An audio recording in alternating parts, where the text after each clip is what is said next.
It seems a running theme on this channel now is new retro games, and that's just because I love that new games are still being made for old computers. Now here's one for the Commodore 64 I recently found that I think is just great, Robot Jet Action. Robot Jet Action is an arcade platformer made for the Commodore 64.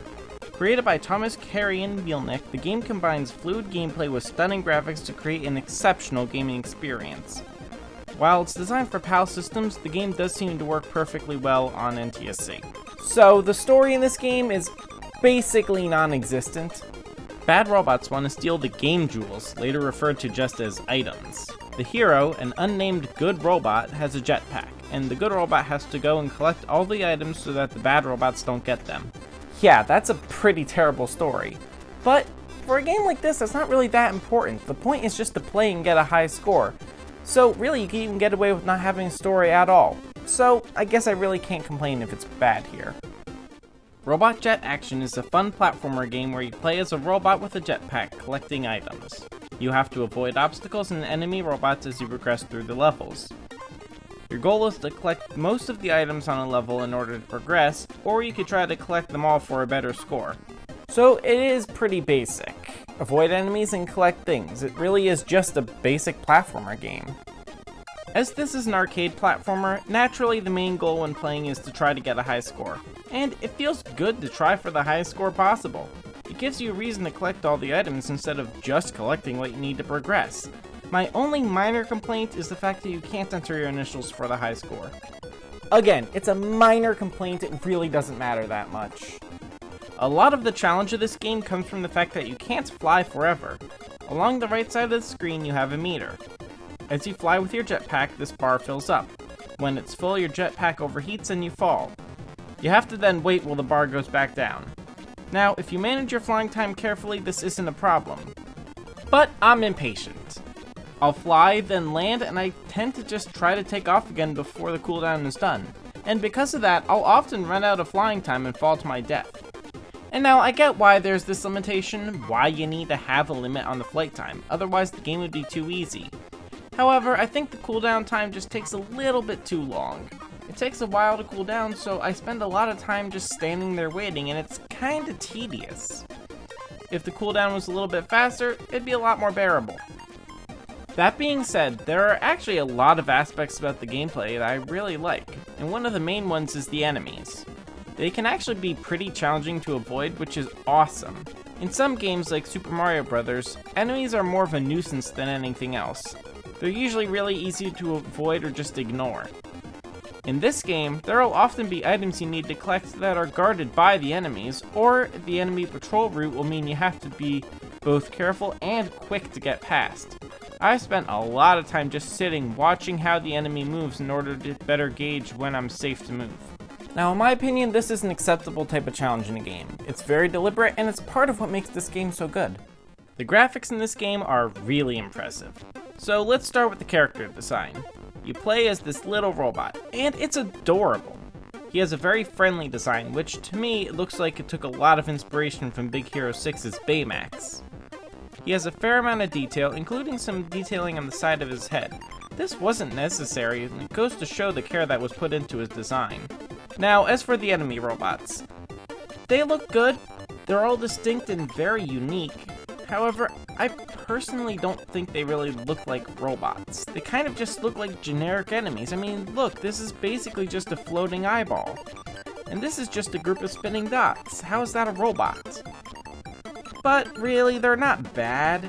Some games the enemies just look like a blob of pixels, but here they at least look like something. But the graphics really shine when you look at the environments. The levels are all bright and colorful, which of course I like. But what really makes the design so great are the little details.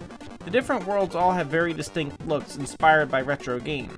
And the backgrounds are all very intricate, with designs ranging from almost industrial to looking like a watercolor painting. Now I think my favorite design is in World 4, which almost reminds me of Bubble Bobble. Look at it, it's just so cool. Now a nice touch included with the graphics are the animations. Objects around the levels are animated, like these spiky star obstacle things. And the items you have to collect are also animated so they easily stand out against the background, which is mostly static. Now I love details like this in games, and I think it can really help bring a game to life. But why does this game look so good? Well, that's because it uses the rarely used ECM graphics mode. ECM, or Extended Color Mode, was a graphics mode on the Commodore 64 that allowed for the use of up to 4 different background colors that can be defined for any character. This would allow for some really detailed and colorful graphics. The downside is that, due to memory constraints, it only allows you to use 64 characters instead of the usual 256. Because of this limitation, very few games for the computer ever made use of the mode. But it's used here and the results are amazing. If we compare it to another modern C64 game, Attack of the Petsky Robots, we can immediately see the difference. While both games look amazing, Robot Jet Action is just so much brighter and more colorful. It also looks much more detailed than Petsky Robots. Now, I admit this isn't a totally fair comparison, as these are two totally different games with intentionally very different art styles. However, it does illustrate my point about the advantages of using ECM on the Commodore. And I'm really happy they chose to use it in this game. It looks amazing. Now, in my opinion, if you develop a game for the Commodore 64, you need to have an awesome soundtrack to go with it, and this game is no exception. Here, the music is written by Camille Jammer Wolnikowski, who is well known for making some awesome music with the SID chip. And there really are some good tracks here, just listen.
Along with the music, there are some sound effects, though I personally don't think they're that great. You do get a satisfying sound when you collect an item. However, the other sound effects don't really stand out to me. For example, there's this sound effect that plays when your jetpack overheats and you stop flying. This really isn't necessary, as you'll obviously realize when you stop flying, because you'll fall. But ignoring that, the sound is very quiet and it blends in with the music, so it took me a while to even realize that it was there. Personally, music and sound effects are some of the most important factors when I try out a game. If the music isn't good or is non-existent, I generally have a harder time getting into the game. So I'm thrilled that we have an amazing soundtrack here. I just wish the sound effects were a little bit better. So what do I think about Robot Jet Action? Well, obviously I love it. It's fun to just sit down and play, and I really love going for a high score. The graphics in the game are absolutely beautiful, and everything has so much color and detail. It's a joy to look at. Now, I don't think it's perfect. The enemy robots don't really look like robots in my opinion, and the sound effects aren't great. But that's not a huge deal, it doesn't really affect the gameplay at all. Really, the only major problem I have with the gameplay is how long the cooldown time is for the jetpack. If it were a little bit shorter, I think the game would be a lot more fun. However, once you get used to the cooldown time, this really is a great game. Arcade platformers are always fun, and this is no exception. If you're into retro games, or if you're just looking for something simple to pass the time, I highly recommend Robot Jet Action. Thank you so much for watching. If you enjoyed the video, please leave a like and consider subscribing. Now, I'm really enjoying playing these new retro games. If you know of any that I might enjoy, please let me know down in the comments. Well, until next time, so long.